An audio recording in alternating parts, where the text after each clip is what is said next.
नमस्कार. आत्ताच्या गटचर्चेनंतर आपल्या सगळ्यांची एकमेकांशी किंवा आपल्या निदान गटातल्या लोकांशी सदस्यांशी चांगली ओळख झालेली असेल. आता आपण पुढील सत्राकडे वळूयात.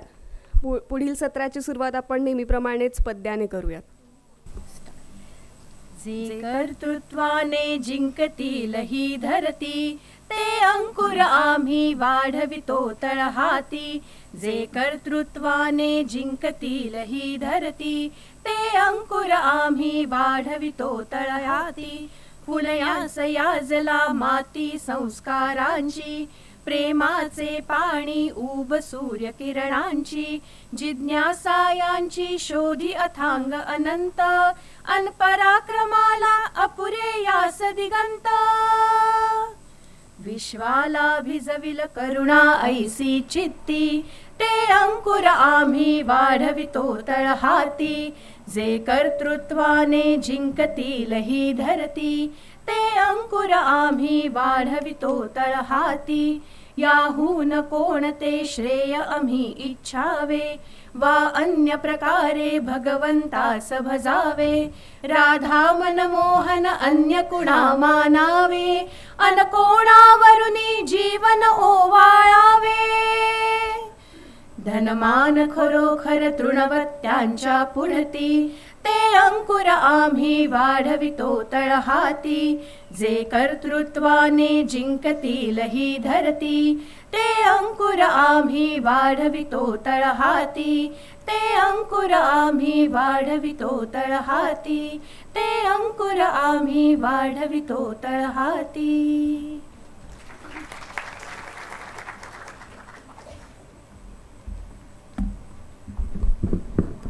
धन्यवाद. पहिल्या दिवशीच्या या शेवटच्या सत्रामध्ये आपण मगाचपासनं आज सकाळपासनं मुलं, मुलांचं भावविश्व, पालक, पालकत्व आणि अर्थातच हे डिजिटल युग म्हणजे माध्यमं याबद्दल बोलतो आहे. काय त्याचे फायदे आहेत, काय तोटे आहेत आणि त्याचबरोबर काय संधी आहेत हेही आपल्याला जाणून घेणं महत्त्वाचं ठरेल, कारण माध्यमांना आपण पूर्णपणे आता नाकारू तर शकत नाही आहोत. तर माध्यमे आणि मुलांचे भावविश्व हे मुलाखत रूपी सत्र आत्ता आपल्या इथे होणार आहे. त्यासाठी आत्ताचे अतिथी आपले आहेत परेश मोकाशी सर. मी माननीय अजितराव कानिटकर, ज्ञानप्रबोधिनी संशोधन संस्थेचे कार्यवाह यांना विनंती करते की त्यांनी परेश मोकाशी यांचे स्वागत करावे.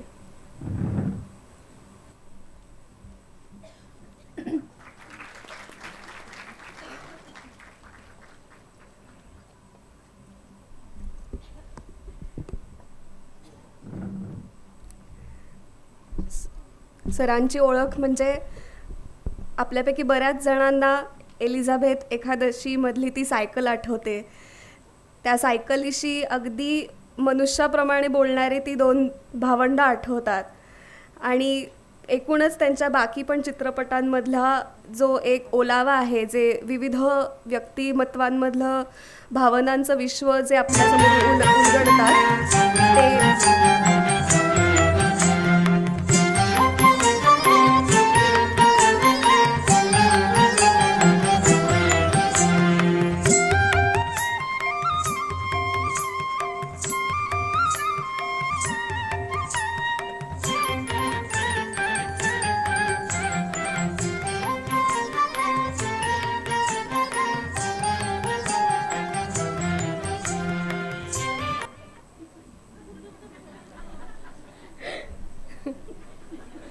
ही ओळख जास्त चांगली आहे त्याच्यामध्ये. परेश मोकाशी यांनी कला क्षेत्रात सुरुवातीला अभिनेता म्हणून पदार्पण केले. थिएटर अकॅडमी पुणे या प्रसिद्ध मराठी नाट्यसमूहासोबत ते सहयोगी होते आणि हळूहळू त्यांनी त्यांची अभिनयातून त्यांचा कल थोडासा लेखन आणि नाट्य दिग्दर्शनाकडे वळवला. मुक्काम पोस्ट बोंबिलवाडी, लग्नकल्लोळ, समुद्र सारखी अनेक उल्लेखनीय नाटके त्यांनी रसिकांसमोर आणली. त्यानंतर 2008मध्ये सरांनी चित्रपट निर्मितीमध्ये पाऊल टाकले. हरिश्चंद्राची फॅक्टरी या चित्रपटाची निर्मिती केली. दादासाहेब फाळके यांनी 1913 साली भारतातील पहिला फीचर फिल्म राजा हरिश्चंद्र कसा बनवला हा या चित्रपटाचा विषय होता. 2009च्या ऑस्करसाठी या चित्रपटाची भारताकडून निवड देखील झालेली होती. त्यानंतर त्यांचे आलेले इतर चित्रपट म्हणजे एलिझाबेथ एकादशी, चीवची सौका, वाळवी व नुकताच आलेला ज्यात त्यांनी सूत्रसंचलन आणि पटकथा लेखन केले तो म्हणजे आत्म पॅम्पलेट. नाटक आणि चित्रपटांव्यतिरिक्त सर प्राचीन भारतीय धर्मग्रंथांचा वस्तुनिष्ठ अभ्यास देखील करतात.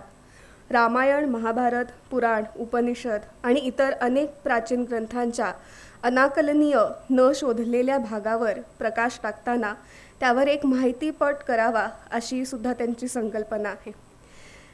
ते आत्ता प्रबोधिनीमध्ये याआधी देखील ज्ञान प्रबोधिनी फिल्म क्लबच्या चिल्ड्रन फिल्म क्लबच्या उद्घाटनासाठी देखील आलेले आणि आत्ता पुन्हा आपल्याकडे ते आपल्याशी संवाद साधायला आलेले आहेत. मी सरांचं परत एकदा स्वागत करते आणि सुजाताताईंना पुढची सूत्र देते.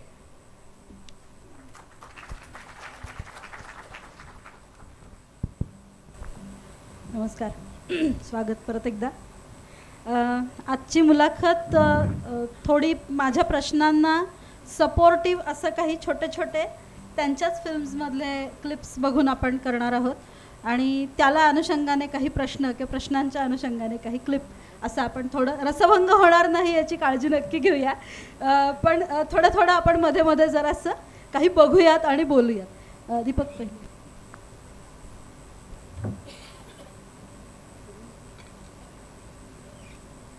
चाय चाय ए बांगड्या बांगड्या ए चाय गरम बांगड्या गरम ए गरम चाय गरम बांगड्या गरम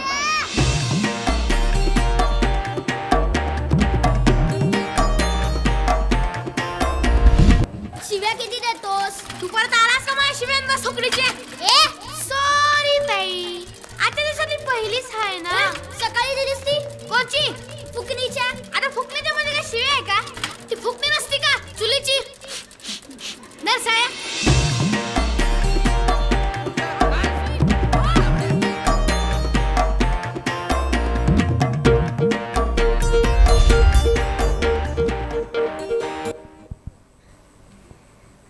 आपल्याला सगळ्यांनाच दिसतंय की मुलांसारखी मुलं आहेत चित्रपटातली.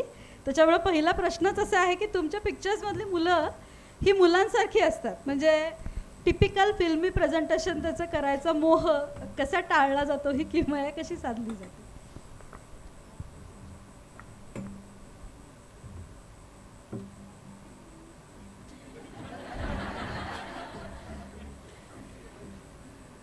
काय मुलांविषयी काही बोलणं म्हणजे मोठी गडबडीची गोष्ट आहे.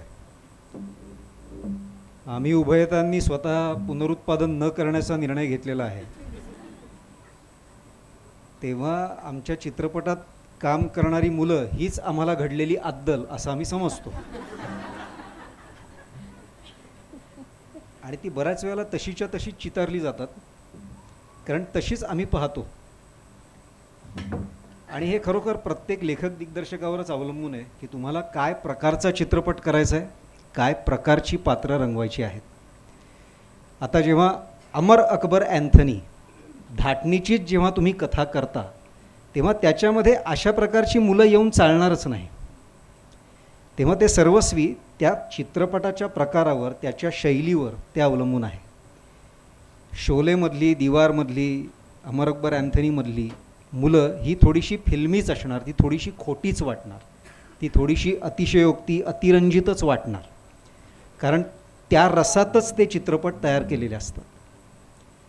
एलिझाबेथ एकादशी हा पूर्णपणे ज्याला आपण वास्तववादी रस म्हणतो, थोडासा नैसर्गिक रस म्हणतो, त्याच्यामध्ये केलेला चित्रपट असल्यामुळे साधारण आपल्या आजूबाजूला दिसणारी पात्र, त्याच्या आसपासची व्यक्तिमत्वच तुम्हाला त्याच्यामध्ये दिसली.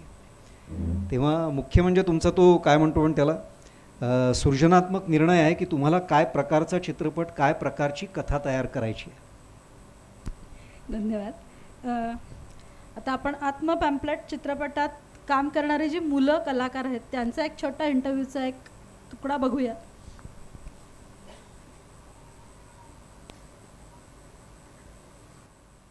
परेश सरांबरोबर काम करण्याचा एक्सपिरियन्स कसा होता तुमचा? म्हणजे नाव तर तुम्हाला अर्थात माहितीच असेल, सो ज्यावेळेस कळलं की लेखक ते आहेत आणि त्यांच्याबरोबर काम करण्याची संधी आहे, कसं वाटलं त्यावेळेस?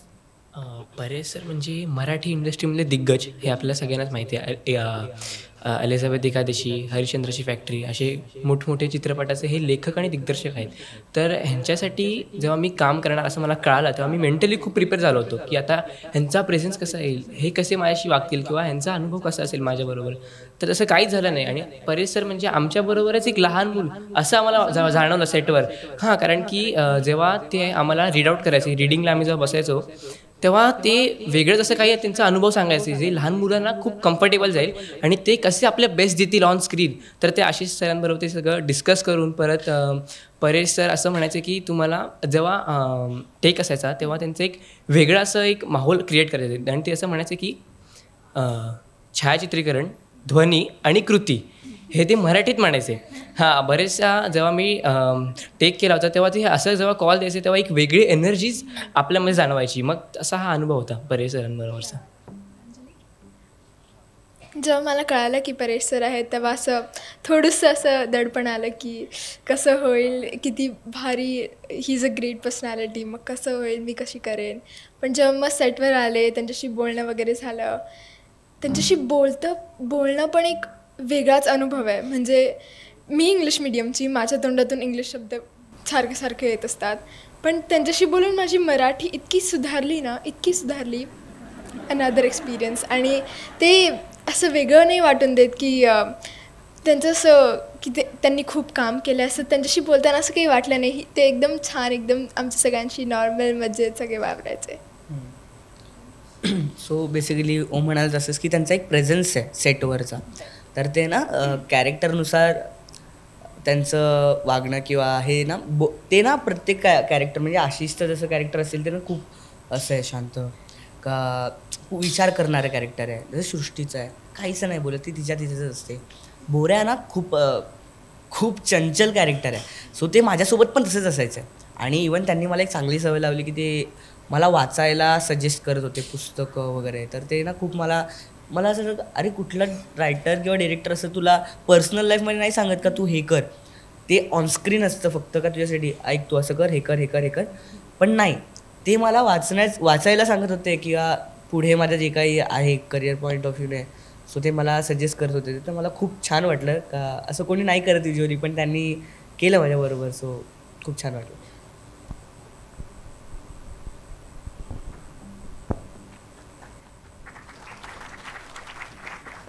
माध्यमांमध्ये मुलांचा सहभाग असतो तेव्हा काय काळजी घेतली जाते किंवा काय काळजी घ्यावी लागते असं तुम्हाला वाटतं, विशेषतः चित्रपट माध्यमामध्ये?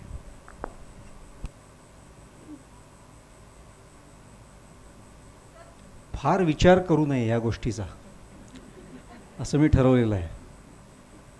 कारण शेवटी तो छोटासा मुलगा हा केवळ त्या चित्रपटाच्या निमित्ताने तुमच्यापर्यंत पोचलेला असतो आणि आता तुमच्या चित्रपटाच्या कथेमधलं तो एक पात्र करत असतो. त्याच्या आधीचं आयुष्य, नंतरचं आयुष्य फार तुमचा काही संबंध राहणार नसतो. आणि मुळातच तुम्ही त्याच्याकडे एक ठीक आहे, आता ते लहान मूल आहे, लहान मुलगा किंवा लहान मुलगी आहे, हा एक तांत्रिक भाग झाला त्या अर्थाने. पण मुळात ते तुमच्या त्या चित्रपटातलं पात्र आहे आणि तुम्ही एक चित्रपट तयार करायला घेतलेला आहे. तो चित्रपट जास्तीत जास्त चांगला कसा होईल, परिणामकारक कसा होईल ह्याची चिंता तुम्हाला जास्त भेडसावत असते. आणि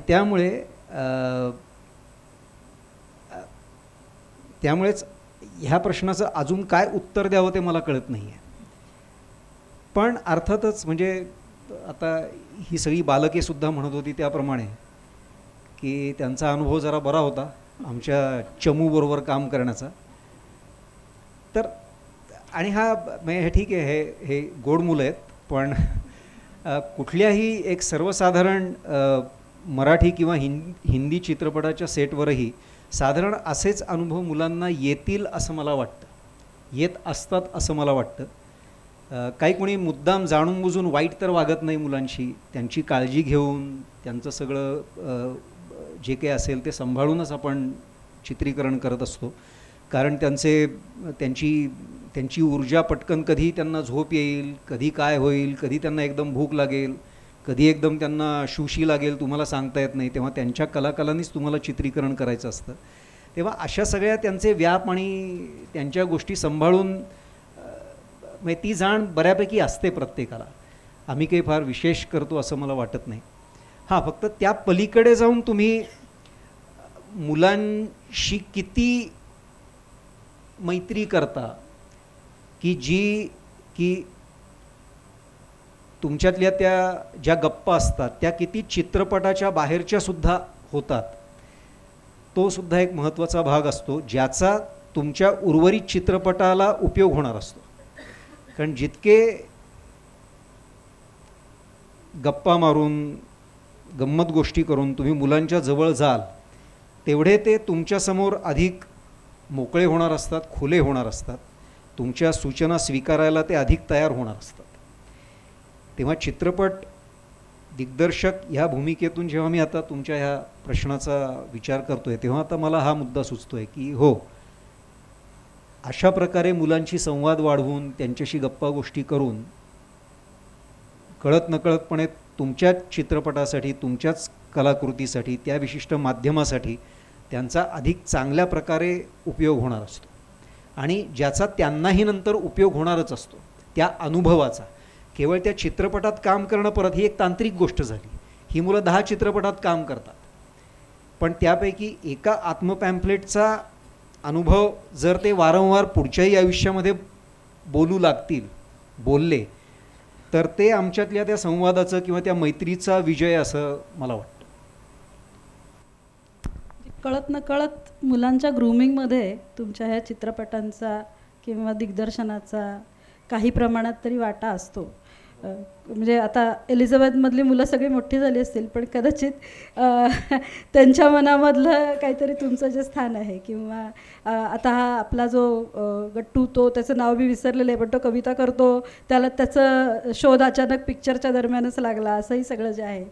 तर कदाचित असंही होत असू शकतं की जे आत्ता तुम्हाला असं वाटतं की मी आत्ता विचार करतोय, पण तो मुलांना जाणवलेला भाग असा की ग्रूमिंगमध्ये मदत होते त्यांच्या. आणि आपल्याला आत्ता असंही बघायचं आहे थोडंसं की समाज माध्यमं, चित्रपट माध्यमं ही मुलांच्या ग्रूमिंगसाठी सुद्धा काही प्रमाणामध्ये मदतशील असू शकतात, मदत करू शकतात, असाही त्यातला एक भाग नक्कीच आहे ह्या सगळ्याचा. आणि मला याच्यात एक भर अशी घालावीशी वाटते की काय कसं सांगू ते की आता मी कुठल्याही समाज माध्यमांवर नाही, तेव्हा तिथे काय गदारोळ चालतो याची मला कल्पना नाही. मधून मधून तो माझ्यावर कोसळत असतो एवढंच मला कळतं. पण चांगल्याबरोबर ना वाईटाचाही एक संस्कार असतो आणि वाईटाचा संस्कार म्हणजे बिघडणं ह्या अर्थाने मला नाही म्हणायचा. तर ही गोष्ट वाईट आहे, ती अस्तित्वात आलेली गोष्ट वाईट आहे हे कळण्याची प्रक्रिया किंवा ती समज येणं, ह्याच्यासाठी सुद्धा वाईट गोष्टींचं सुद्धा जे कळत नकळत असेल, आपण काही मुद्दाम त्यांना वाईट गोष्ट दाखवत नाही किंवा घाणेरडी गोष्ट दाखवत नाही किंवा अश्लील गोष्ट दाखवणार नाही. पण आता आजकाल इतकं ते आपल्या हाताबाहेर गेलेलं प्रकरण आहे की त्यांचा या ना त्या मार्गाने ह्या सगळ्या गोष्टींशी संपर्क येतच असतो. आणि त्यावेळेला काय होतं, त्याच तर सगळ्या समस्यांवर काम करणारी तुम्ही सगळी मंडळी आहात, बरोबर आहे. तर कुठेतरी हे जे आपण पाहतोय किंवा अनुभवतोय ते अयोग्य आहे अशा प्रकारची जाणीव उत्पन्न होणं त्यांच्यामध्ये किंवा त्याचा काहीतरी साधक बाधक विचार करू शकण्याची क्षमता येणं. तेव्हा मुलांना चांगलंच दाखवलं पाहिजे हे तर आहेच, वाईट मुद्दामून दाखवायचं नाही आहे हेही आहे. पण वाईट समजा त्यांच्या अनुभवाला आलंच तर काय होईल किंवा काय करावं ह्या अनुषंगाने सुद्धा थोडासा विचार होण्याची गरज आहे, कारण ते आपल्या हातात आज राहिलेलं नाही म्हणून. खरं, तुमचा कुठलाही चित्रपट बघितला तर त्याच्यात एक सकारात्मक सुखद असा अनुभव असतो. हार्डशिप जरी असली दिसत तरी त्याच्यातनं ते दयनीय वाटत नाही, म्हणजे त्यातल्या कॅरेक्टर्सची आपल्याला दया येत नाही. रादर असं वाटतं की छान तो स्ट्रगल कधीतरी आपल्याला अनुभवायला मिळावा किंवा बघायला मिळावा असंही वाटू शकतं काही वेळेस आपल्याला. तर हे जे सुखद अनुभव देणं आहे तर ते कशातून येतं, म्हणजे स्वभाव धारणा आहे, विचार पद्धती आहे, काय आहे? बरोबर, पिंडी ते ब्रह्मांडी म्हटलेलंच आहे. तर तसं आहे ते. माझा एक अनुभव सांगतो आता. हरिश्चंद्राच्या फॅक्टरीच्या वेळेला हा अनुभव आलेला आहे. अनेक लोकांनी त्या चित्रपटावर टीका केलेली आहे, अनेक, आणि मोठ्या मोठ्या. त्यांचा मुद्दा होता की दादासाहेब फाळकेंवरचा चित्रपट आणि कॉमेडी नाही पटलं आम्हाला. तर आता हा उहापोहाचा विषय आणि खूप मोठा विषय, त्याच्या मी खोलामध्ये जात नाही. पण आपल्या मनामध्ये हा जो संगोपनाचा आपला सगळा विषय आहे त्याच्यातूनच लहानपणापासून काही प्रतिमा तयार झालेल्या असतात किंवा आपण मुद्दाम कळत नकळत त्या उभ्या केलेल्या असतात. थोर माणसं, इतिहास पुरुष किंवा इतिहास स्त्री असेल तर ती अमुक एका स्टाईलनीच बसली पाहिजे, उभी राहिली पाहिजे, बोलली पाहिजे, आणि मग त्यासाठी ती लहानपणापासून तशीच होती. इथपर्यंत ती कल्पना खेचली जाते. आणि मग जेव्हा अत्यंत मानवी रूपातले शिवाजी महाराज जर तुम्ही पाहिलेत, हां, लहानपणचे जे चिखलामध्ये खेळतायत वगैरे, तर ते लोकांना कदाचित मानवणार नाही. गांधीजी काहीतरी विट्टीदांडू खेळतायत लहानपणी असं जर दाखवलं, अरे एवढा महात्मा गांधी आहे ना, ते विट्टीदांडू कसे खेळत असतील? का नसतील? त्यांना बालपणी माहिती होतं मी महात्मा गांधी होणार आहे का काय? तेव्हा ही जी एक दैवतीकरणाची प्रक्रिया असते ना, तर ती ह्या सगळ्या गोष्टींच्या आड येते आणि आपण त्यांच्यातलं माणूस पण हरवून बसतो. आता हे अत्यंत गुळगुळीत वाक्य आहे, पण कुठल्या दृष्टीने मला म्हणायचं आहे ते मी तुम्हाला सांगतो. की एकदा तुम्ही शिवाजी महाराजांना देव केलं, गांधींना, टिळकांना, सावरकरांना देव केलं, किंवा दादासाहेब फाळकेंना देव केलं, भारतीय चित्रपटसृष्टीचे जनक करून टाकलं, की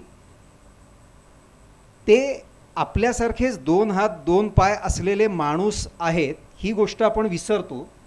आणि अरे ते तो काय फाळके होते, अरे ते तो काय शिवाजी महाराज होते, त्यांनी हे केलं, त्यात काय मोठं नवल, त्यात काय अवघड, अशी ती वेगळी प्रक्रिया सुरू होते.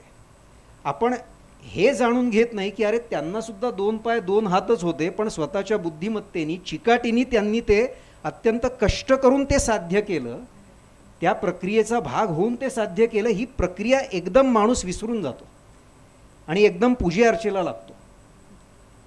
तर हे टाळण्यासाठी जितकी फाळकेंची मला पुस्तकातून त्यांच्या सगळ्या साहित्याचा अभ्यास करून मनामध्ये उमटलेली जी प्रतिमा होती, तर ती प्रामाणिकपणे काय रंगवायचं मी ठरवलं.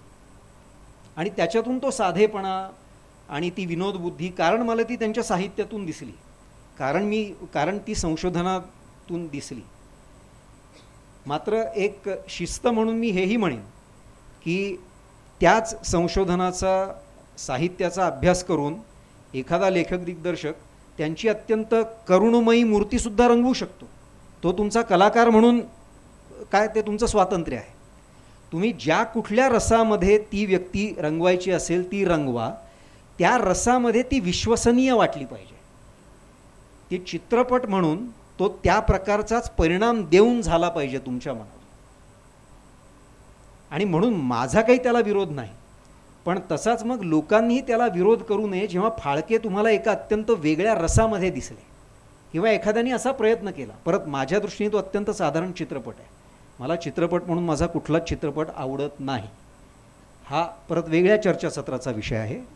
पण तो साधेपणा, ती विनोदबुद्धी किंवा एकूणच विनोदाचा माझ्या चित्रपटांमध्ये, नाटकांमध्ये असलेला वापर, मग विषय काहीही असो, अगदी वाळवीतसुद्धा तुम्हाला तो उपरोध, उपहासात्मक विनोद, ज्याला आपण ब्लॅक कॉमेडी म्हणतो एका अर्थाने, तो जाणवला असेल. तर हे पिंडी ते ब्रह्मांडी हे एक उत्तर आहे.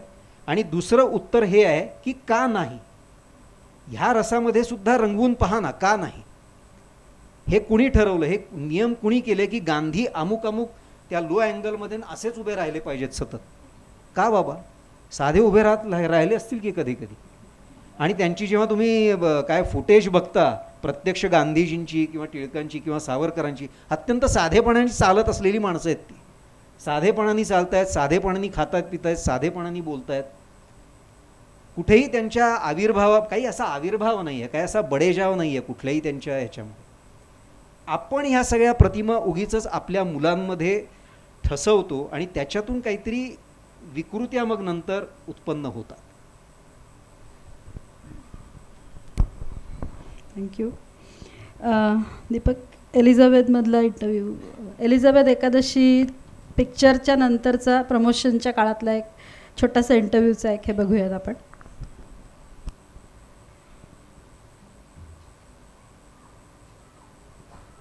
आता तुम्ही सगळेजण हा पिक्चर 14 नोव्हेंबरला रिलीज होणार ना, तेव्हा खूप प्रमोशन करणार आहात, वेगवेगळ्या ठिकाणी जाणार आहात, लहान मुलांनाही भेटाल. मग तेव्हा तुम्ही काय काय मजा कराल, कशी असेल ती मजा, काय सांगा?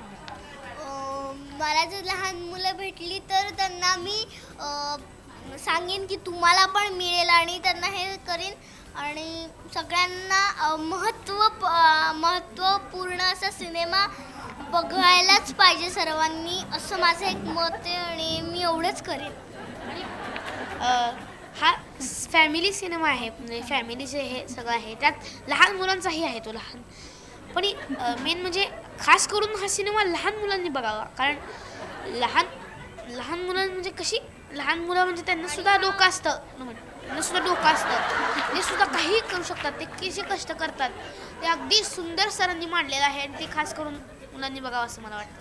आणि माझं मोठ्यांना म्हणजे काही जणांना वाटतं की एखाद्या लहान मुलांनी एखादं मत मांडलं की आपण सहलीचाच विषय, आपण मुंबईला जाऊयात, तर त्या म्हणजे उन्हाळा असतो तर ते काय म्हणतात, नको उन्हाळा जास्त आहे. पण मुलं जे बोलतात त्यात काहीतरी तथ्य असतं हे सांगून देणारा हा सिनेमा आहे. आणि हे आम्ही सगळे आईला मदत करत असतो वगैरे हे कळणार आहे या सिनेमात. त्यामुळे तुम्ही पडद्यावर पाहता ते सांगण्यात काही अर्थ नाही. बरोबर. हो, तुला थांबवलेल्या हुशार असतो.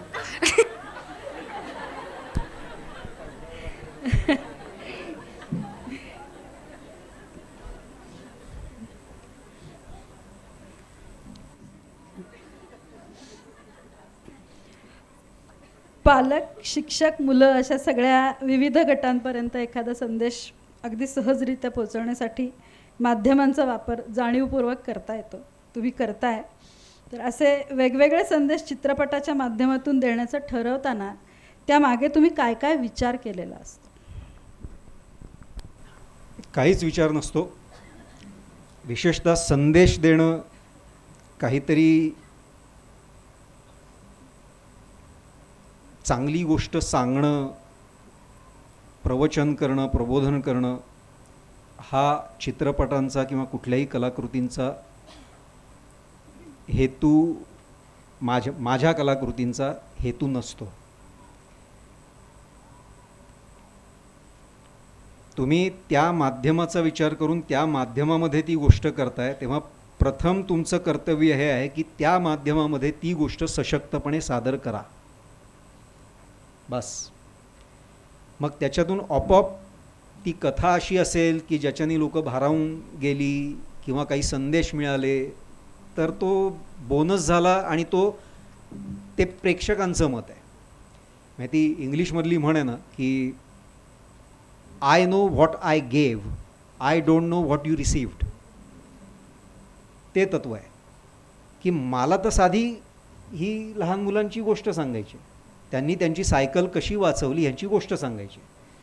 त्याच्यातून काही लोक परीक्षण करताना अध्यात्मापर्यंत पोचले. काही जणांना ह्या चित्रपटातून जे गाडगे बाबा मी समोर आणले होते त्याची परत एक जाणीव झाली. काही जणांना न्यूटन आठवला. म्हणजे खूप विविध अंगांनी तो लोकांनी घेतला, स्वीकारला. तर हा तुमचा विजय असतो, हे तुमचं श्रेय आहे. मी असं काहीच केलेलं नव्हतं हा चित्रपट करताना किंवा हरिश्चंद्राची फॅक्टरी करताना किंवा वाळवी करताना किंवा आत्मपॅम्पलेट करताना. एक चांगला चित्रपट करण्याचा प्रयत्न करणं, कारण तो अजून मला जमलेला नाही आहे. तेव्हा आता माझा पुढचा चित्रपट ह्याच्यापेक्षा वेगळा आणि चांगला पाहिजे. त्याच्यामध्ये किमान त्याच चुका तरी नकोत, काही वेगळ्या चुका पाहिजेत. त्याच चुका रिपीट करण्यात काय अर्थ आहे. तर असा हेतू माझा असतो. माझा कुठलाही संदेश देणं, काहीतरी संस्कार करणं वगैरे हा हेतू कधीच नसतो.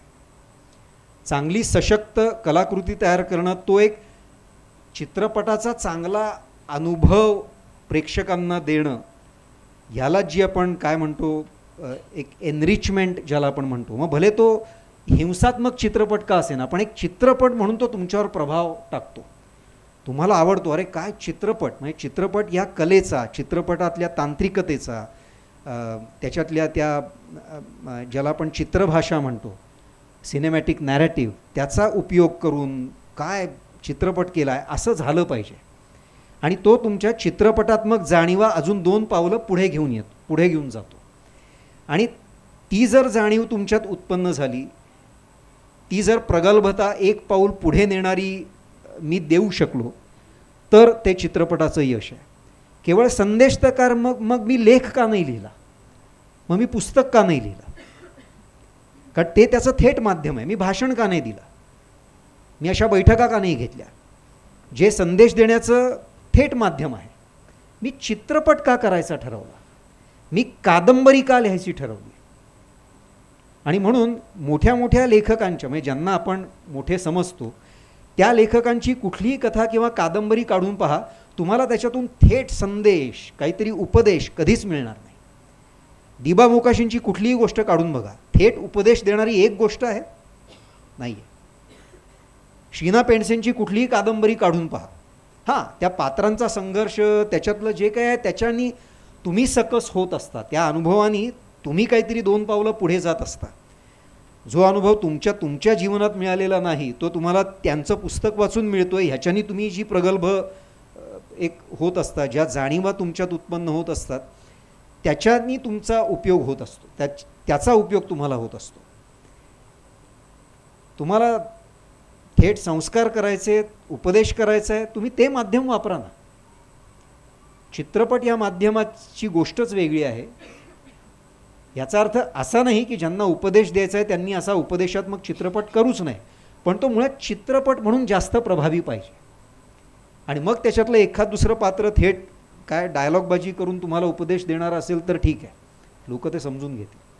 पण माझा मूळ हेतू तो असतो आणि ह्यापुढेही तो राहील अशी मी आशा व्यक्त करतो. आता माझं थोडं व्यक्तिगत कुतूहल, तुम्ही आत्ता म्हटलात त्याच्यामुळे प्रश्न विचारते की तुम्ही उल्लेख केलेला अमर अकबर अँथनी सारखा पिक्चर की जो खूप बंदिस्त आहे, ज्याच्यात एक मेसेज ठळक मिळतो आपल्याला. तुम्ही ज्या प्रकारचे चित्रपट बनवता किंवा असे बरेच चित्रपट ज्याला आपण चांगले पिक्चर्स असं म्हणतो की ज्याच्यातनं लोक वेगवेगळे अर्थ त्यांचे काढू शकतात, त्यांच्या जागा भरू शकतात, तर त्यांना भरता याव्यात ह्याच्यासाठी दिग्दर्शक म्हणून काही जागा रिकाम्या सोडणं, असं तुमच्या डोक्यात काही चालू असतं किंवा असं काही घडतं किंवा असं केलं जातं का? असं या काय मानसशास्त्रज्ञांबरोबर बोलायचं म्हणजे पंचायतच आहे. कुठला मुद्दा कसा फिरवतील, काय पेचात पडतील सांगता येत नाही. तुम्ही परत मला बुचकाळ्यात टाकलं. पण मी माझ्या मतावर ठाम आहे की मला असं काहीही करायचं नसतं. कुठल्याही गाळलेल्या जागा नसतात. लोक गाळलेली जागा आपली आपली निर्माण करतात. आपापले अन्वयार्थ स्वतः काढायला समर्थ असतात. तुम्ही त्यांना काही सांगितलंच पाहिजे तरच त्यांना ते कळणार असं नसतं. आणि म्हणून मी ह्याची काळजी न करता चित्रपटाची कथा, पटकथा बांधतो की आपल्या चित्रपटातून काही संदेश, काही सकस असं समाज बदलून टाकणारं असं काही आहे की नाही. परेश, चित्रपट तू आता करतोयस, पण त्याच्यातून असं काही मिळणार आहे का समाजाला? तर मला असं काही जाणवत नाही. पण क्वचित काही चित्रपटांमधून समाजाला ते जाणवतं, लोकांच्या त्या तशा प्रतिक्रिया येतात आणि हा विजय जास्त मोठा असतो माझ्यासाठी. की मला तर असं काहीच म्हणायचं नव्हतं, पण तुम्हाला तरी देखील ते जाणवलं, क्या बात आहे. तेव्हा हा तुमचा विजय असतो. हा याच्यासाठी मी तुमच्यासाठी टाळ्या वाजवतो, कारण मी तर असा काही प्रयत्न केलेला नव्हता. आणि परत नकळतपणे मगाशी आपण इतिहास पुरुषांविषयी बोलताना हा मुद्दा थोडासा स्पर्श केला होता. आता चांगले आणि वाईट चित्रपट हा जो एक नकळतपणे मुद्दा येऊन गेला, त्याच्या संदर्भात पण मला हे सांगायचं आहे की केवळ समस्याप्रधान, स्त्रीवादी, धर्मनिरपेक्ष, सामाजिक राजकीय भाष्य करणारा, कुठल्या ना कुठल्या समाजातल्या दोषांची चर्चा करणारा, समस्यांचा उहापोह करणारा चित्रपट म्हणजे चांगला चित्रपट असं नसतं. किंबहुना असं नसावं अशी माझी विनंती आहे.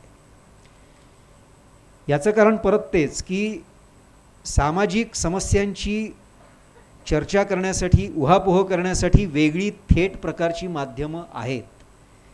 तुम्ही आता चित्रपट करायला घेतला आहे किंवा कादंबरी लिहायला घेतली आहे किंवा नाटक करायला घेतलेलं असेल तर ते त्या माध्यमामध्ये जास्तीत जास्त परिणामकारक कसं होईल ह्याचा पहिल्यांदा विचार करा. मग तुमचं नाटक किंवा सिनेमा समस्यांवर आधारित नक्कीच असू शकतो, का नाही असू शकत. पण केवळ समस्यांवर आधारित चित्रपट आहे म्हणून तो चांगला चित्रपट, केवळ वास्तववादी आहे म्हणून तो चांगला चित्रपट, आणि अद्भुत किंवा बटबटीत किंवा विनोदी आहे म्हणून तो जरा कम अस्सल दर्जाचा चित्रपट, ही जी एक धारणा कळत नकळत पण आपण पसरवत असतो, मुलांमध्ये त्याच्या बिया रोवत असतो, तर त्याच्यानी आपली ही सगळी माध्यमं अशक्त राहतात, त्यांची पुरेशी प्रगती होत नाही. कारण आपण चुकीचे निकष लावून गोष्टी तपासतोय असं मला वाटतं. म्हणजे परत तेच की काय सॉलिड ॲक्टिंग केलं ना, काय रडला तो त्या सीनमध्ये, चांगली गोष्ट आहे. त्या नटाला किंवा नटीला अमुक एक प्रसंगामध्ये उत्स्फूर्तपणे रडायला आलं, त्याच्याने तो प्रसंग जास्त परिणामकारक झाला, चांगली गोष्ट आहे. पण ह्याचा अर्थ कसा परिणाम त्याचा कसा होतो बघा. म्हणजे अशा प्रकारचा गंभीर किंवा करुण रसाला प्राधान्य देणारा वास्तववादी प्रकारचा, म्हणजे काय, परत ही गोष्ट वेगळी, पण ह्या प्रकारचे रस किंवा ह्या प्रकारचे भाव असलेली कलाकृती म्हणजे चांगली कलाकृती. आणि ते तर काय विनोदीच आहे ना, ते काय नाही, ती सुद्धा एक कला आहे, तो सुद्धा एक मोठा जबाबदार रस आहे. त्याच्यानी सुद्धा अनेक गोष्टी सुलभ होऊन लोकांच्या पचनी पडू शकतात, हे आपण कुठेतरी विसरतो. आणि काही रसांना किंवा भावांना गौण स्थान आपोआप दिलं जातं, आणि हा आपल्या सगळ्या संगोपनाचा दोष आहे. आणि म्हणून मी हा मुद्दा ह्या सगळ्या मानसशास्त्रज्ञांच्या वर्तुळामध्ये मला हा बी रोवायची होती ही, म्हणून मी ती रोवतोय की ह्या दृष्टीने सुद्धा माध्यमांकडे पाहायला शिकलं पाहिजे की कुठल्या माध्यमाचं काय वैशिष्ट्य आहे, काय सौंदर्य आहे, त्यानुसार ती कलाकृती सादर होतीये का, त्यानुसार माझ्यावर परिणाम होतोय का, का माझ्यावर फक्त कथाच परिणाम करते, का माझ्यावर फक्त सो कॉल्ड कॉन्टेंटच परिणाम करतोय. तर आता कसं आहे की परत हा सापेक्ष मुद्दा आहे, ह्याचा काही असा फॉर्म्युला नाही. मला जो चित्रपट आवडेल तो अजितला आवडणार नाही, अजितला आवडेल तो त्यांना आवडणार नाही, त्यांना आवडेल तो तुम्हाला आवडणार नाही. ही सापेक्षता त्याच्यामध्ये आहेच. पण तरी देखील समजा कर्मधर्म संयोगांनी 100 चांगल्या चित्रपटांची यादी आली प्रत्येकाची, आणि त्यातली 2 नावं जरी समायिक निघाली तरी देखील ती चर्चेची सुरुवात असू शकते की अच्छा, एवढी 100 वेगवेगळ्या स्वभावांची, संगोपनाची, व्यासंगाची माणसं असून देखील ठीक आहे 98 मुद्द्यांवर आपलं एकमत झालं नाही, पण हे 2 चित्रपट मात्र प्रत्येकाच्या यादीत आहेत, बघूया काय आहे त्याच्यामध्ये. काहीतरी आपल्याला माध्यमांवरच्या चर्चेची सुरुवात करण्यासाठी अशी काहीतरी एक प्रक्रिया उत्पन्न करता येईल. आपण विचार करूया ह्या सगळ्याचा, कधीतरी परेशजींनाच परत एकदा बोलवूया याच्यावर चर्चा पुढे नेण्यासाठी. थोडा एक लायटर मोडवरचा एक क्लिप बघू छोटी, फक्त ची आणि ची चौकच. माझे नाव मुलं आणि मुली, आणि जर तोही मिटवता आला नको, त्यात गंमत आहे. हे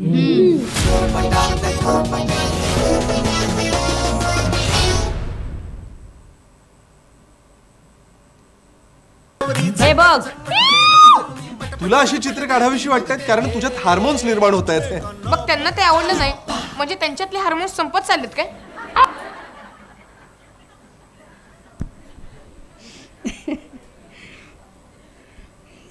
ॲडोलसंट एजमधल्या मुलांच्या भावनिक मानसिक आंदोलनांचं चित्रण करताना चित्रपट माध्यमांची नेमकी जबाबदारी काय असावी असं वाटतं?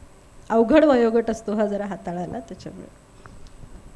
नाही जबाबदारी काही चित्रपट माध्यमाची, ती जबाबदारी तुमची आहे, आमच्यावर नका टाकू. आम्हाला सपोर्टिव्ह असं म्हणून काय असू शकतं?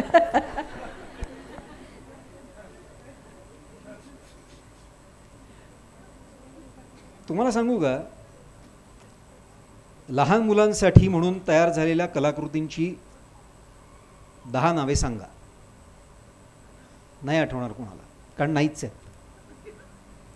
आता ओढून ताणून आपण एलिझाबेथ एकादशी किंवा अशी काही नावं घेऊ त्याच्यामध्ये, किंवा आता ग्रिप्स थिएटरची चळवळ कदाचित तुम्ही अनुभवली असेल. बालनाट्य म्हणून एक मोठा प्रकार खूप वर्षांपूर्वी होता, अजूनही आहे की नाही मला माहिती नाही. मध्यंतरामध्ये आईस्क्रीम फुकट हे एक मोठं आकर्षण असायचं, तेव्हा नाटकापेक्षा आईस्क्रीमसाठी आम्ही गर्दी करायचो हे मला जास्त आठवतं आहे. तर त्या त्या वयोगटातल्या त्या त्या गोष्टी असतात आणि त्या आपण नाही टाळू शकत. ती आकर्षणं, त्या त्या ओढी त्या आपण नाही टाळू शकत. आणि हे सगळं तुमच्या परिसरावर अवलंबून असतो, हे काही मी तुम्हाला सांगायला नको. आता हा परिसर, तुमचं गाव, तुमचं शहर, आईवडील, शाळा, त्यांचा व्यासंग, काय प्रकारची बोलणी घरामध्ये होत आहेत, त्याची संगत, हे जेवढे त्या मुलावर परिणाम करतात तेवढा चित्रपट किंवा नाटक करेलच असं नाही. करूही शकेल, कारण बऱ्याच वेळेला असंही अनुभवायला येतं की म्हणजे आम्हाला अजूनही आमच्याच चित्रपट उद्योगातले नाटकवाले मित्र चिवची चौकानंतर विशेषतः कौतुकाने सांगतात, परेश तुझ्यामुळे माझी मुलगी लहान म्हणजे किती 7व्या वर्षी शाकाहारी झाली आणि अजूनही ती चिकनला तोंड लावायला तयार नाही. आता कुठली कलाकृती लहान मुलांच्या मनावर कुठल्या दृष्टीने काय परिणाम करून जाईल आणि त्यांना प्रेरित करेल, एखाद्या गोष्टीचा अंगीकार करायला तुम्हाला सांगता येणार नाही. पण परत तेच की त्याच्यासाठी तो चित्रपट काढला होता का? हो नाही. एक पात्र आम्ही त्याचं तसं रंगवलेलं आहे जे स्वतःच्या विचारांवर ठाम आहे, त्या मूल्यांवर ठाम आहे, आणि मग त्याचा जो काही बरा वाईट परिणाम होईल मुलांवर, समाजावर, तो होईल. ते परत आमच्या हातात नाही. कारण परत तेच की प्रत्येक मुलांनी तसा विचार केला नाही ना. प्रत्येक माणूस शाकाहारी नाही झाला चिवची चौका बघून. त्यांनी त्यांना पाहिजे त्या गोष्टी घेतल्या, त्या लोकांनी त्यांना ती भावली ती गोष्ट घेतली आणि ती त्यांना प्रेरित करती झाली. काही जणांनी ते लग्नापूर्वी राहून पाहूया हा मुद्दा जास्त गांभीर्याने घेतला असेल, काय माहिती. आता कोण काय कसा वापर करेल ते तुम्हाला माहिती नाही. तर हे जे ह्या ज्या गोष्टी असतात ना त्या तुमच्या हातात नसतात. तुम्ही भले वारे माप काय आता समाजाला सुधरवूनच सोडतो, थांबा जरा, असं हे करून लिहाल आणि चित्रपट तयार कराल आणि ढिम्म तो चित्रपट चालणारच नाही, 2 शोमध्ये बंद पडेल. काय तुम्ही समाज सुधारणार त्याच्यातून? तेव्हा कारण लोकांची पण धारणा कशी असते की मला चित्रपट बघायला जायचं आहे म्हणजे मुळात माझी पहिल्यांदी करमणूक व्हायला पाहिजे. आता करमणूक व्हायला पाहिजे म्हणजे काय, इथे परत मतभेद असू शकतातच.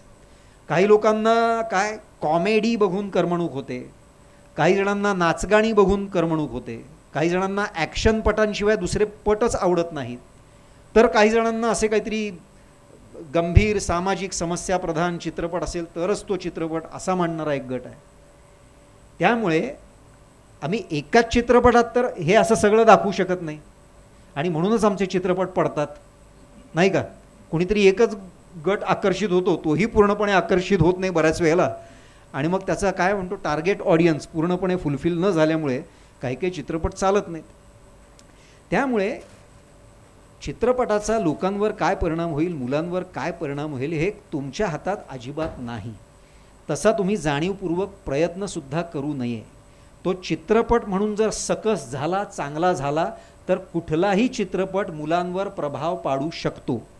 जसं मी म्हटलं की चिवची चौकाचा विषय पाहिलात, मूळ विषय पाहिलात, तर तो मुलांचा विषय अजिबातच नाही. पण तरी देखील UA सर्टिफिकेट असल्यामुळे आणि त्याच्यामध्ये फार काही आम्ही त्या विषयाचा तसा वेडावाकडा काही उहापोह केलेला नसल्यामुळे मुलांनीसुद्धा आवडीने तो चित्रपट पाहिला आणि त्यांना ह्या 4 गोष्टी मिळाल्या त्याच्यातून, ज्या आम्हाला कल्पना पलीकडे होत्या की अरे ही गोष्ट पोचेल आणि ह्याच्यानी लोक प्रेरित होऊन शाकाहारी होतील, क्या बात आहे. तेव्हा कुठली गोष्ट तुम्हाला धक्का देईल आणि काय तुमच्या पदरात दान पाडेल काही सांगता येत नाही. हा प्रश्न ह्याचा मूळचा हेतू थोडा तो प्रत्येक वेळेला जबाबदारी असा शब्द आल्यामुळे कदाचित जरा कन्फ्युजन झालं आहे. ते जे कॅरेक्टर आहे त्यातलं तिचा भाऊ जो दाखवला आहे ते घेतलं आहे अत्यंत मिश्किलपणाने. त्या सगळ्या गोष्टी ज्या अदरवाईज खूप त्याच्याबद्दल बोलताना टॅबू असतो, बोलू नये असंच असतं आणि फक्त मग त्याच्या कार्यशाळांमधूनच त्याच्याबद्दल बोललं जातं असे जे विषय, त्यातला हा एक विषय इतका सहज सटल लेवलला घेतला आहे. तर असं चित्रीकरण करत असताना किंवा ते कदाचित लिहित असताना अशी काहीतरी स्वतंत्र तुम्हाला आधी त्याची बांधणी करायला लागत असेल का, असं माझ्या मनात प्रश्न होता हा प्रश्न विचारताना. की कारण हा विषयही असा बरं तो चित्रपटाचा मुख्य विषय नसला तरी तो प्रभाव पाडतो, म्हणजे त्या मुलाला आपण विसरू शकत नाही पिक्चर संपल्यानंतर. तर त्याचं कारणही त्याचं अतरंगी असणं असंच आहे. तर हे कॅरेक्टर असं बांधताना आणि ते इतकं सटल लिहिताना प्रेझेंट करताना काय काय विचार आधी केलेला असू शकतो असं मला तो खरा प्रश्न तशा अर्थाचा आहे. बरोबर. तर परत तेच की त्या कथेमधलं ते पात्र आहे आणि ते त्याच्या स्वतंत्र पायांवर उभं राहायला पाहिजे तर ते आकर्षक होईल आणि मग त्या आकर्षक पात्राचा तुम्हाला कथा पुढे नेण्यासाठी सुद्धा उपयोग होतो. नुसतंच भरीला भर किंवा नगाला नग म्हणून पात्र उभी करणं आणि त्या पात्रांचा नीट तुमच्या पटकथेच्या बांधणीमध्ये उपयोग करून घेऊन त्याच्याद्वारे कथासूत्रसुद्धा थोडं बहुत पुढे नेणं किंवा त्याला टेकू देणं ही अशी अनेक कार्य अनेक पात्र करत असतात. तर तो हेतू असतो. आता तुम्ही म्हणताय तो मुद्दा बरोबर आहे की अशी काळजी घेतली जावी का, तुम्ही तसं करता का, कारण ते आडवयातलं पात्र आहे, त्याच्या तोंडी असे संवाद आहेत, मग कोण कलाकार हे करू शकेल नाही करू शकणार, अशा अनेक मुद्द्यांची चर्चा झाल्याची मला आठवत नाही पण झालेली असेल देखील, कारण हे पात्रच जरा असं वेगळं विचित्र होतं. पण परत त्याच्यानी फार अतिरेकी असा ऑकवर्डपणा तयार होत नाही चित्रपट बघताना. त्याच्यानी एक खुसखुशीत गंमतच तयार होते आणि हा त्या पात्राचा विजय आहे. एखादं पात्र बघताना किंवा एखादा प्रसंग बघताना जर तो असा चुळबुळ सुरू झाली, अरे काय सुरू झालं हे पडद्यावर, नेमकी 2 पोरं आहेत मध्ये बसलेली, असं झालं तर काहीतरी गल्लत झाली आहे असं आपण म्हणू शकतो. कारण प्रेक्षक थोडासा तेवढ्यापुरता दुरावला तुमच्या चित्रपटापासून. मग तुमचा चित्रपट सरळ सरळ त्या विषयाला भिडणारा तरी करा आणि मग त्याचं होईल ते होईल अशी तरी भूमिका घ्या. पण चित्रपटाचा मूळ विषय, मूळ भाव किंवा मूळ कथाभाग वेगळा आहे, पण त्याच्यातलं 1-2 पात्र उगीच अशा वेगळ्या आडवळणाच्या विषयाला ऑकवर्ड करतायत आणि लोकांची चुळबुळ वाढवतायत, हे योग्य नाही. तेव्हा ती काळजी, तो समतोल, तो तोल तुम्हाला साधावा लागतो. आणि ह्याचं सगळ्यात चांगलं उदाहरण म्हणजे आत्मपॅम्फलेट. की परत तेच की जातीयंत आणि जातीय विषमता ह्या विषयावर इतकं गंभीरपणे वास्तववादी कलाकृतींमधून, लेखांमधून, कथा कादंबऱ्यांमधून बोललं गेलेलं आहे की आता मला परत तोच विषय हाताळायचा असेल तर ठीक आहे, हाताळू शकतो, पण मग मला परत त्याच गोष्टींची पुनरावृत्ती टाळायची आहे. जे झालेलं आहे, जे म्हणजे काय अंकुरपासून, निशांतपासून, अंकुशपर्यंत, प्रतिघातपर्यंत, वेगवेगळ्या वळणाच्या, धाटणीच्या, फॅन्ड्रीपर्यंत, सैराटपर्यंत वेगवेगळ्या रसांमध्ये हे करून झालेलं आहे. तर आता काय शिल्लक आहे त्याचा मी शोध घ्यायला सुरुवात केली की हा असा थोडासा आडवळणाचा म्हणजे व्यवस्थित माहीत असलेला विषय पण आता हा मुलांकरवी मांडायचा आहे. हे एक आव्हान मी करून घेतलं आणि त्याच्यानंतर मग आता रस कुठला पाहिजे त्याच्यामध्ये अत्यंत महत्त्वाचा किंवा ज्याला आपण चित्रपटीय भाषेत ट्रीटमेंट म्हणतो बऱ्याच वेळेला की त्याची ट्रीटमेंट काय असावी. तो मला सरधोपट नेहमीसारखा वास्तववादी गंभीर चित्रपट करायचा नव्हता कारण तसे तर मग करून झालेत ना. आता परत एक शालेय प्रेमकथा आणि त्याच्या आड येणाऱ्या जातीपाती वगैरे नाही मला नाही इंटरेस्ट. काहीतरी आता वेगळं साधन शोध परेश असा तो शोध सुरू होतो आणि मग त्याच्यातून ते निवेदन सापडलं. त्याला ती एक अतिशयोक्तीपूर्ण उपरोध गर्भ विनोदाची झालर सापडली. मग मी जेव्हा वाचन करतो तेव्हा मी त्या विशिष्ट सगळ्या मूडनिशी वाचन करतो. मग आशिषचा निर्णय झाला की नाही परेशच ते चित्रपटातसुद्धा निवेदन करेल त्याच्या शैलीमध्ये. मग ते झालं. अशा त्या एक एक गोष्टी जुळत गेल्या पण त्याचा उगम ह्या प्रेरणेतून होता की विषय तोच आहे पण काहीतरी आता वेगळ्या प्रकारे सादर करायचा आहे. वेगळी शैली काहीतरी आणूया काहीतरी वेगळेपणा आणूया चित्रपटात हे आव्हान स्वीकारायचं ठरवलं. त्याच्यातून ते येतं. धन्यवाद. आता मी काढलेल्या प्रश्नांमधला शेवटचा कदाचित तुम्हाला न आवडणारा प्रश्न किंवा विनंती. माध्यमांचा विधायक उपयोग कसा करावा ह्याच्याबद्दल समोर बसलेल्या गटाला आपण काहीतरी मार्गदर्शन करावं असं मी न आवडणारं असं म्हणूनच मी मुलाखतीचा माझ्याकडूनचा शेवट असं म्हणून आणि माझाही शेवट करणार आहोत.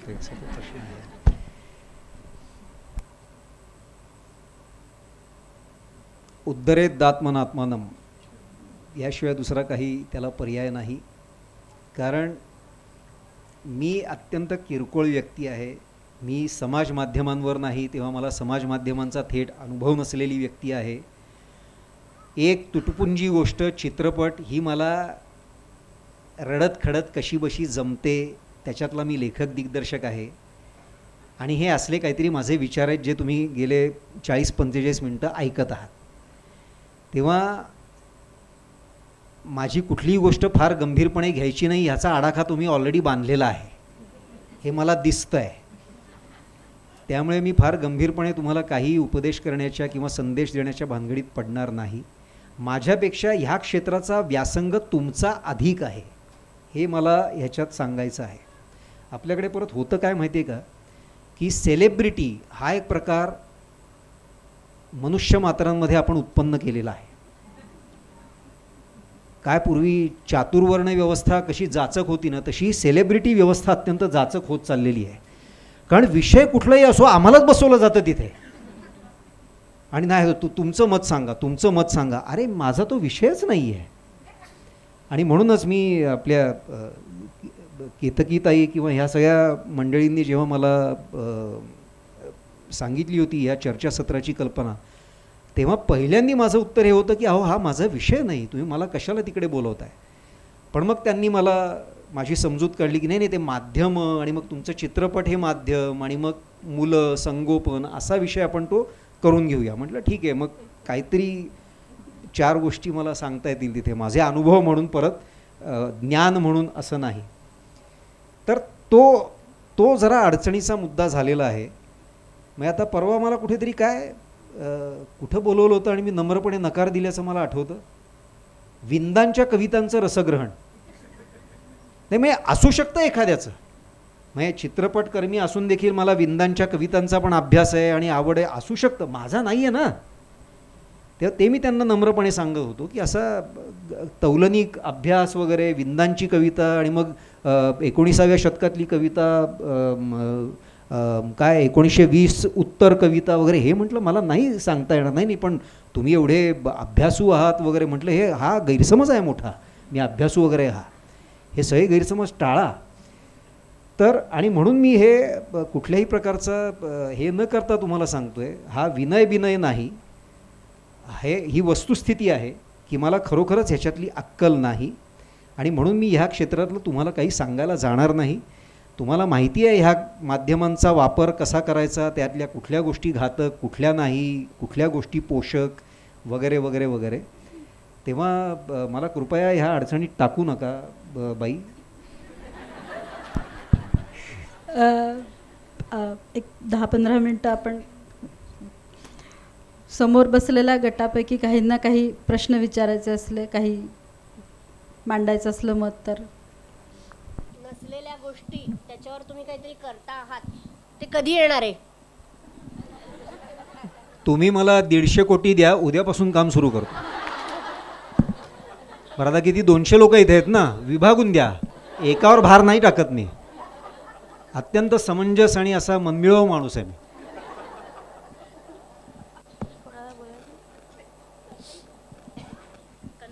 पण म्हणजे त्यांचा मुद्दा मला कळला. हा जो अभ्यास चालू आहे प्राचीन भारतीय ग्रंथांचा वस्तुनिष्ठ अभ्यास, आणि त्याच्यातून उघडकीला आलेल्या अत्यंत अद्भुत गोष्टी ज्या आजपर्यंत काय म्हणूया आपण कट्टरातल्या कट्टर हिंदू घरात सुद्धा माहीत नव्हत्या, अशा अत्यंत ज्ञानविज्ञानाच्या गोष्टी उघडकीला येत चाललेल्या आहेत.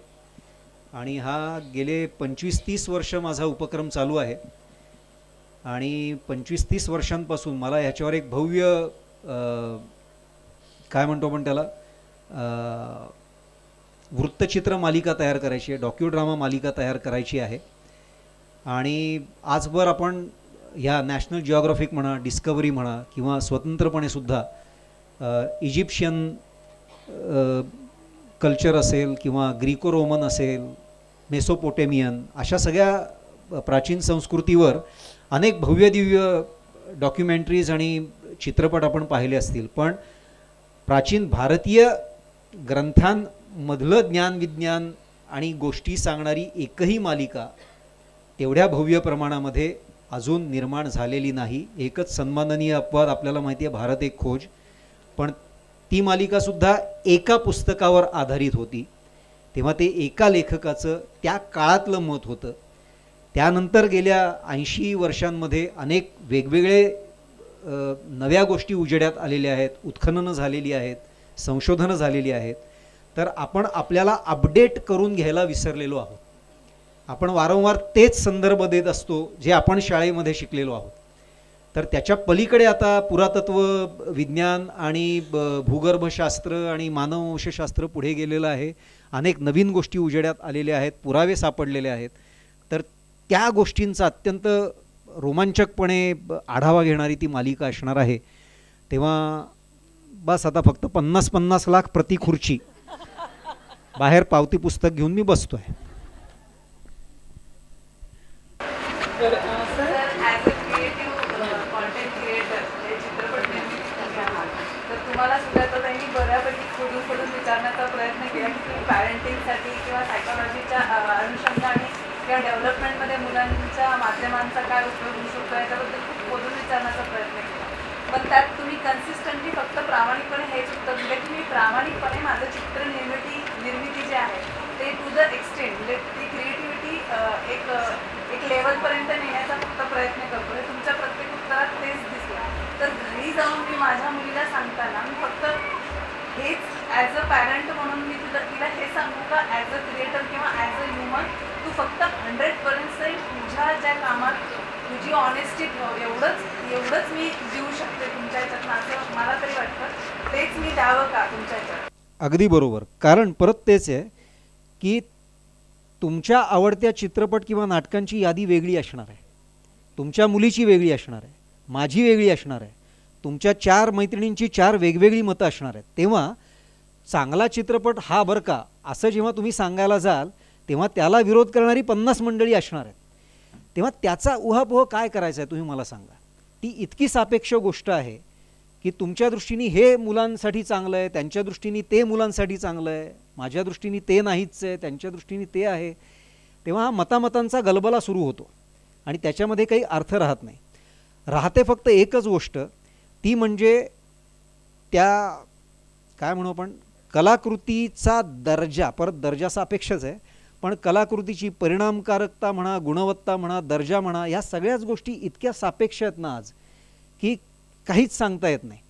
मात्र त्याच्या पाठीमागे, त्याच्या मागे ह्या ज्या काही धारणा आपण, ही जी बिया रोवलेल्या आहेत ना, की अमुक एक प्रकारची कलाकृती म्हणजे चांगली कलाकृती, हे तोडून काढायचा प्रयत्न करा. ही तुमच्या मुलीला दिलेली सगळ्यात मोठी देणगी असेल की हा फॉर्म्युला, कुठल्याही गोष्टीचा फॉर्म्युला असू नये.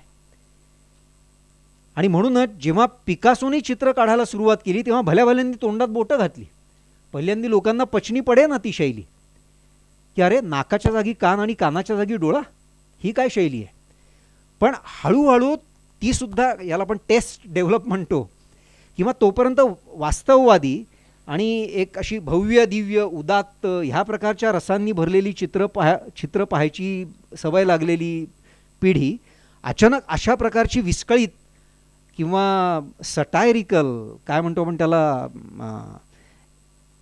एक्स्ट्रा एक्झिस्टन्शियल वगैरे हे जे काही शब्द आपण कधी कधी वापरतो, सर्रियल वगैरे, अशा प्रकारची चित्र जेव्हा एकदम डोळ्यासमोर आली तेव्हा भांबावली पिढी. ह्याच प्रकारचं जेव्हा साहित्य आलं तेव्हा परत तो सांधा बदलायला थोडासा वेळ लागला. जेव्हा कोसला आली तेव्हा भल्या भल्यांची भंबेरी उडालीच ना. तेव्हा जेव्हा पहिल्यांदी गारंबीचा बापू आली आणि पहिल्यांदी लिव्हिनमध्ये राहणारं जोडपं त्याच्यामध्ये जेव्हा लोकांनी पाहिलं, भंबेरी उडालीच ना लोकांची. तेव्हा त्या टप्प्यावर काही काही मैलांचे दगड तयार होतात आणि मग त्याचा एक संदर्भ म्हणून आपण उदाहरण म्हणून वापर करायला लागतो. पण ही उदाहरणं सतत बदलत असतात, प्रत्येक पिढीची वेगळी असतात. तेव्हा आपण कोणाला शिकवणार आहे की अमुक एक नाटक म्हणजे चांगलं नाटक, अमुक एक चित्रपट म्हणजेच चांगला चित्रपट. जेव्हा जेव्हा आपण असं करू तेव्हा आपण त्यांना 10 वर्ष मागे नेत असतो. त्यांना ठरवू द्या, तुम्ही त्यांच्यावर ते संस्कार करू नका, जे जे वास्तव ते चांगलं, जे जे गंभीर ते उत्तम. नाही, 9 रस आहेत, 9 काय आता त्याच्या 90 छटा झालेल्या आहेत. एवढे रस आहेत, एवढे भाव आहेत, एवढ्या शैली आहेत, एवढ्या ट्रीटमेंट्स आहेत. प्रत्येक शैली त्यांना एक्सप्लोर करू द्या. सेलिब्रिटी व्यवस्था आता तुम्ही सांगितलं, तर मुलं जी चित्रपटात म्हणा, तुमच्याच असं नव्हे, लहान मुलांना लगेच बाहेर स्पेशल ट्रीटमेंट मिळायला लागते आणि त्याचा त्यांच्या लहान म्हणजे वयावरती एकदम मोठं बनण्यासारखं ती बोलायला लागतात आणि एक कृत्रिम व्यक्तिमत्व त्यांचं तयार होतं. तर हे तुम्हालाही जाणवतंय का म्हणजे? आणि याच्यासाठी आपण ते कसं होतं की त्या मुलाचं कौतुक सगळीकडे व्हायला लागतं एखाद्या चित्रपटात काम केलं, ते बाकीच्या मुलांना त्या पद्धतीनंच पुढे आणण्यासाठी पालकांचे प्रयत्न चालतात आणि थोडासा याचा परिणाम होतो. तर याच्यावरती कुठेतरी म्हणजे हे लोक तर आम्ही सगळे करतोच आहे त्या माध्यमातून, पण तुम्हाला हे जाणवतंय का? हे जास्त प्रमाणात वाढलंय हल्ली. हे रियालिटी शोज ज्याला आपण म्हणतो, तिथे आपल्या मुलामुलींना कोंबण्याचा प्रयत्न करणं, सिनेमा नाटकात मालिकांमध्ये काम मिळवण्याचा प्रयत्न करणं, ते जर ऑडिशनमध्ये अयशस्वी झाले तर त्यांना काहीतरी पुसटचे टक्के टोणपे हे टोमणे मारणं सुरू करणं, काय म्हणजे अनेक प्रकारचे पालक अनुभवाला येतात. सुदैवाने आमच्या वाट्याला खूप समंजस पालक आले. या सगळ्यांचे पालक, आज तुम्ही यापैकी एकही मुलगा या क्षेत्रामध्ये पुढे आलेला नाही हे लक्षात घ्या. काही जणांनी प्रयत्न केला आणि आता हा आपला पुष्कर लोणारकर आहे, त्यालासुद्धा चांगल्या चांगल्या भूमिका त्याच्या आल्या, त्याच्यानंतर आपण पाहिल्या. आज सायली फिजिओथेरपिस्ट झालेली आहे. तेव्हा आपापली क्षेत्र त्या मुलांनी शोधली, कारण त्यांचे पालक ताळ्यावर होते. आमच्या संगतीत असल्यामुळे त्यांना ताळ्यावर असलेले चित्रपटकर्मी मिळाले आणि ते फार वाहवत गेले नाहीत. आत्ताच एलिझाबेथ एकादशीमध्ये काम केलं, तो कल्पेश नावाचा मुलगा होता बघा, सायकलवर बसलेला, त्याचं भांड्यांचं दुकान असतं, तो आत्ता मला बाहेर भेटला होता. तो आता लॉ करतो आहे, 20 वर्षाचा आहे तो आता.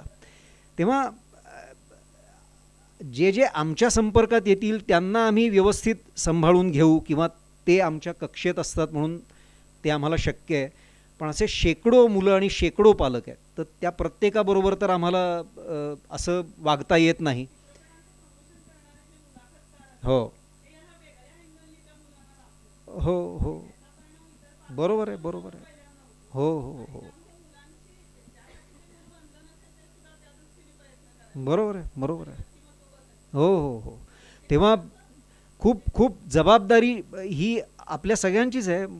पण मला बऱ्याच वेळेला ना संदेश द्यायला जेव्हा सांगतात आमच्या क्षेत्रामध्ये, तेव्हा मी एकच गोष्ट सांगतो की स्वतःला ओळखा. कदाचित तुम्ही अभिनेते नाही आहात आणि तरी देखील तुम्ही स्वतःला अभिनय करण्यासाठी ह्या क्षेत्रामध्ये घुसवत आहात.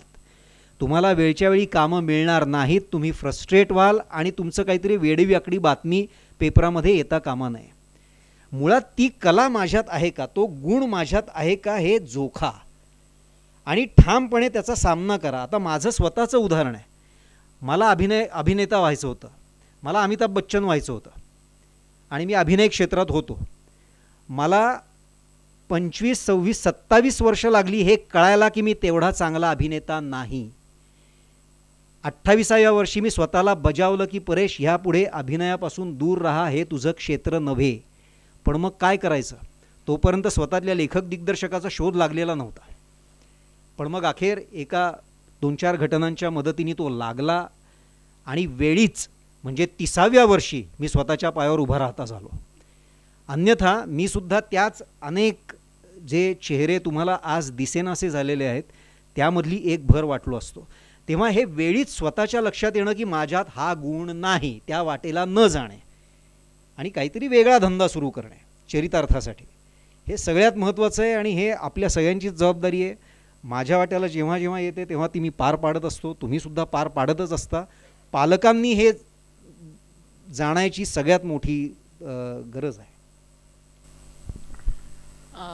जबाबदारी असा शब्द आपण पुन्हा पुन्हा वापरतो आहोत आणि तुम्ही खूप ठाम आहात तुमच्या मतावर, हे मला कळलेलं आहे. पण तरीसुद्धा माझ्या मनात एक प्रिकिंग आहे की मोठ्या प्रमाणावरती OTT प्लॅटफॉर्म्सवरती वेगवेगळ्या सिरियल्स येत आहेत, वेगवेगळ्या प्रकारचे चित्रपट, खूप ऑब्जेक्शनेबल कॉन्टेंट ज्याच्यामध्ये आहे किंवा समाजा मनावर खरोखरच आपण जरी कितीही चिकित्सकपणे तुम्ही बघा असं म्हटलो तरी तशी चिकित्सक क्षमता मुलांमध्ये निर्माण होण्याआधीच त्यांच्या डोक्यावरती जेव्हा गोष्टी आदळतात आणि त्याच्या बाहेरच्या सगळ्या सवंगपणामुळे किंवा असलेल्या इतर आकर्षक असलेल्या सगळ्या साजामुळे त्या मनावर परिणाम करत राहतात आणि त्याच्यातनं मुलं ड्रिफ्ट होतात, हे आम्ही समुपदेशक म्हणून बघत असतो. तर अशा वेळेला केवळ चित्रपटाच्या आधी डिस्क्लेमर्स देणं की हां याच्यात न्यूडिटी आहे, याच्यात व्हायलन्स आहे, याच्यात अल्कोहोल आहे, याच्यात अमुक आहे ढमुक आहे आणि now take it to your own responsibility. तर याच्या बाबतीमध्ये खरंच काहीच आपण नुसतंच बघत राहायचं का, आपण फक्त अशी आशा धरून राहायची का की हां बुवा हे कळेल बरं का, सगळ्यांचा विवेक जागा होईल कधीतरी का, मग काहीतरी पॉझिटिव्ह प्रेशर ग्रुप्स पण त्याच्यातनं क्रिएट व्हायला पाहिजेत की जे नाही आहे चांगलं ते नाहीच आहे आणि ते आम्ही नाही होऊ देणार असं म्हणण्याचा सुद्धा ठामपणा, जसा स्वीकाराचा ठामपणा असावा किंवा स्वीकाराचा मोकळेपणा असावा, तसा काही गोष्टी नाकारण्याचा आणि त्याच्या विरोधामध्ये काही ना काहीतरी पॉझिटिव्ह प्रेशर ग्रुप्स उभे करण्याचा सुद्धा समाजाचा जबाबदारीचा भाग आहे का नाही, असा प्रश्न मग माझ्या मनात येतो. अर्थातच आहे, पूर्ण मान्य आहे. आणि मला वाटतं कालच काहीतरी झालं ना या विषयात, काहीतरी OTTवर सेन्सॉरशिप काय काहीतरी त्याची प्रक्रिया नाही लक्षात आली माझ्या, पण काहीतरी एक बातमी आली आहे. आजचा विषय मुलांचे भावविश्व समजून घेताना असा आहे, तुम्ही कित्येक चित्रपटांचं लेखन आणि दिग्दर्शन केलं आहे, तर लेखक म्हणून जेव्हा पात्र लिहितो तेव्हा भावविश्व समजून घेतल्याशिवाय पात्र लिहिताच येत नाही, कारण पात्र लिहिणं म्हणजे त्याची सगळी पर्सनॅलिटीच साकारणं आहे.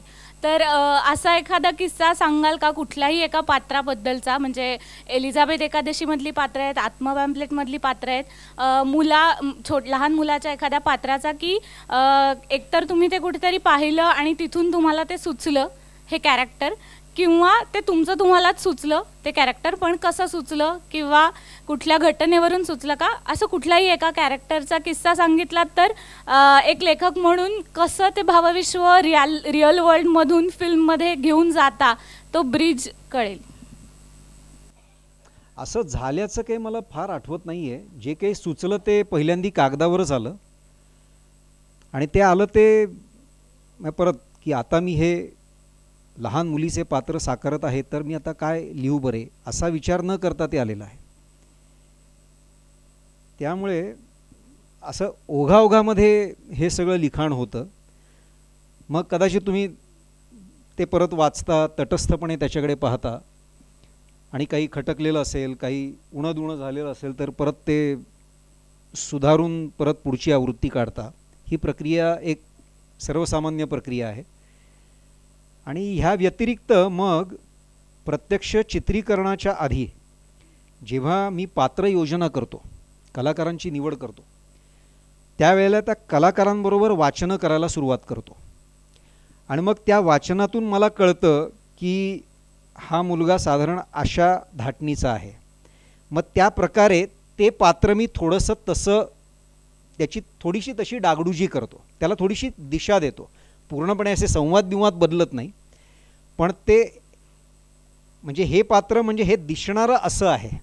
आता उदाहरणार्थ हे आपलं गण्याचं पात्र एलिझाबेथ एकादशी म्हणलं, तो शिव्या देणारा मुलगा, हे ज्या तथाकथित अर्थाने शिव्या नाहीच आहेत आणि म्हणूनच त्या चित्रपटात राहू शकल्या, नाही तर सेन्सॉर झाल्या असत्या. तर ते तेवढं काय म्हणतो आपण त्याला उत्स्फूर्त किंवा असं नाही, भडक चुकीचा शब्द आहे, एक्स्ट्रोव्हर्ट असं नव्हतं.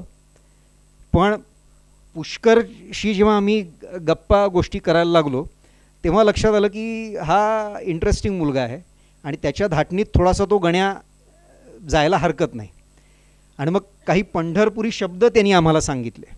मग ते मी लगेच तिकडे बसल्या बसल्या स्क्रिप्टमध्ये दुरुस्त केले आणि असं त्याच्या सहयोगाने आम्ही ते गण्याचं पात्र साकारलं. किंवा आपला जो ज्ञानेश प्रमुख पात्र जे आहे तो स्वतः अत्यंत विचारी आणि अभ्यासू असा मुलगा आहे. आणि मग त्याचा संवाद तोपर्यंत लिहून झालेला नव्हता, पण त्याच्याशी बोलताना मला लक्षात आलं की त्याला विज्ञानाची आवड आहे. तो भाभा स्कॉलर आहे, त्याला सिल्वर मेडल आहे भाभा स्कॉलरशिपचं वगैरे.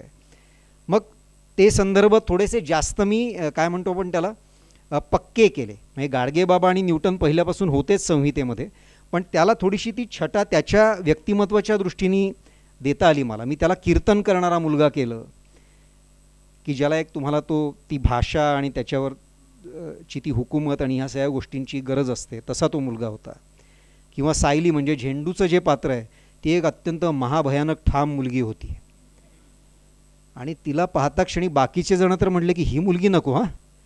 आणि मला तेवढीच तिची भुरळ पडली की हे प्रकरण पाहिजे आपल्या सिनेमामध्ये.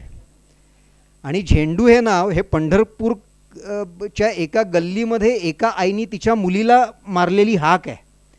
आणि तेव्हा आम्हाला ते सुचलं की अरे हे इंटरेस्टिंग नाव आहे. काय काय तुम्ही म्हणालात तिला? झेंडू तिचं टोपण नाव आहे. मग ते सिनेमात आलं. तेव्हा ती थोडीशी ना मी एक लेखक दिग्दर्शक म्हणून जागा ठेवतो प्रत्येक चित्रपटामध्ये. चित्रीकरण स्थळावर गेल्यानंतर कदाचित तुम्हाला 2 गोष्टी अधिक सुचू शकतात. आता उदाहरणार्थ एलिझाबेथ एकादशीचंच उदाहरण आहे.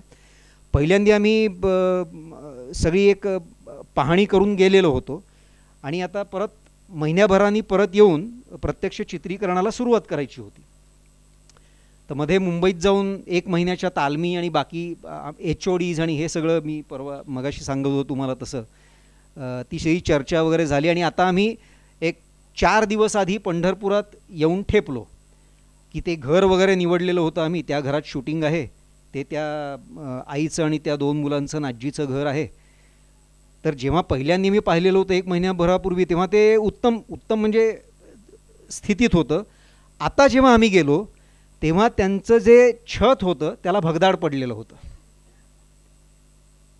मग सगळे म्हणलं की आता काय नवीन घर शोधायचं की काय? म्हटलं नाही थांबा, हे भयंकर रोमांचक आहे. इथे पत्रा टाका आणि घराला ते पडलेलं भोक आहे, ह्या परिस्थितीतलंच ते घर आहे हे मी स्क्रिप्टमध्ये मग गुंफलं. आणि मग ते मालकीणबाईबरोबर ते प्रसंग पण तुम्हाला आठवत असतील तर मग आता 500ची नोटच चिकवा त्या भगदाडाला, तिच्याकडे पैसे नसतात ते डागडुजी करायला वगैरे. तेव्हा ती ना थोडीशी जागा ठेवतो मी ऐन वेळच्या काही सुधारणांसाठी, ऐन वेळच्या भरसाठी. त्याच्यानी अनेक चांगल्या गोष्टींचा अंतर्भाव होऊ शकतो त्याच्यामध्ये. सर, आमचा असा फार दृढ विश्वास आहे की चित्रपटाचा खूप मोठा परिणाम आहे मुलांवर पण आहे आणि मोठ्यांवर पण आहे. आणि त्यामुळे आम्ही वेगवेगळ्या क्लिप्स वापरतो. तुमच्याही चित्रपटातल्या बऱ्याच क्लिप्स, मीच असं नाही, आम्ही सगळेजण वापरतो. तर तुम्ही कदाचित चित्रपट तयार करताना जे मनात नव्हतं पण चित्रपट बघताना तुमच्या असं काही लक्षात कधी आलं आहे का की अरे हा विषय जरा वेगळा जातोय किंवा याचा वेगळा परिणाम मुलावर किंवा समाजावर, मुलावरच असं नाही कुठल्याही व्यक्तीवर होईल किंवा यातनं वेगळा संदेश जातोय आणि हे मला थोडंसं बदलायला हवं आहे कदाचित, आणि ते तुम्ही मानता का आणि ते तुम्ही करता का? सुदैवाने माझ्या प्रक्रियेत असं काही झालेलं नाही. जे ठामपणे डोक्यात होतं तेच ठामपणे कागदावर आलं आणि तेच ठामपणे मी चित्रित करू शकलो. आता लोकांना काय वाटलं हा पूर्णपणे त्यांच्या स्वातंत्र्याचा भाग, पण मला माझे चित्रपट पाहताना ते कमी दर्जाचे वाटतात पण ते चुकीचे वाटत नाहीत. की मला म्हणायचं होतं हे आणि काहीतरी चुकीचं म्हटलं गेलं असं झालेलं नाही.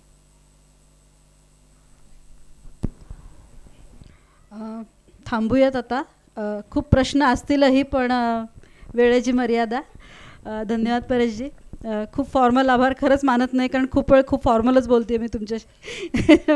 खरंच मनापासून धन्यवाद. कारण दिग्दर्शकाला मी त्यांना मगाशीच म्हणलं की जसं सायकोलॉजीच्या क्षेत्राबद्दल बाहेर उगाचच गूढ वाटत असतं लोकांना, तसं चित्रपट क्षेत्राच्या मागच्या घडणीच्या गोष्टींबद्दल आपल्याला खूप गूढ वाटत असतं कारण माहिती नसतात बऱ्याच गोष्टी, त्याच्यामुळे खूप बेसिक उत्सुकता कुतूहलं असतात. तर या सगळ्याबद्दल आपण कधीतरी परत एकदा परेशजींना आग्रहाचं आमंत्रण देऊया. पण आत्ता खूप मनापासून धन्यवाद. थांबूयात. उद्याच्या सूचना ईशा सांगेल.